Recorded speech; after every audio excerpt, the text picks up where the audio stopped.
ಬಚ್ಚಿಟ್ಟುಕೊಂಡ ಬಿಚ್ಚಿಡಲಾಗದ ಭಾವನೆಗಳ ಭಾರವನ್ನು ಸಾಗುತ್ತಿದೆ ಒಂಟಿತನವೆಂಬ ಪಯಣ.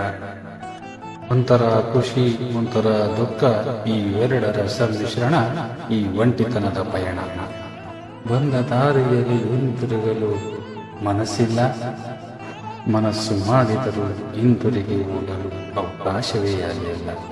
ನೋವಿರಲಿ ನಲಿವಿರಲಿ ಕಾಡದಿರಲಿ ಒಂಟಿತನ, ಜೊತೆಗಿರುವವರೊಂದಿಗೆ ನಾವು ಸಾಗಬೇಕು ಅನುದಿನ. ಇದುವೇ ಸುಂದರ ಬದುಕಿನ ಪಯಣ. ಜಗತ್ತಿನ ಪ್ರತಿಯೊಂದು ಜೀವಿಗೂ ಸಹ ಒಮ್ಮೊಮ್ಮೆ ಒಂಟಿತನ ಕಾಡುವುದುಂಟು. ಆದರೆ ಅದು ಕೇವಲ ಭಾವನೆಗಳ ಮೇಲೆ ನಿರ್ಧರಿತವಾಗಿದ್ದರೆ ಅದನ್ನು ಸುಲಭವಾಗಿ ಬದಲಾಯಿಸಬಹುದು. ಅಗಲಿಕೆ ನೋವುಗಳಿಗೆ ಪ್ರಕೃತಿಯೇ ಉತ್ತರಿಸಬೇಕು. ಯಾರಿಗೂ ಕಾಡದಿರಲಿ ಒಂಟಿತನ.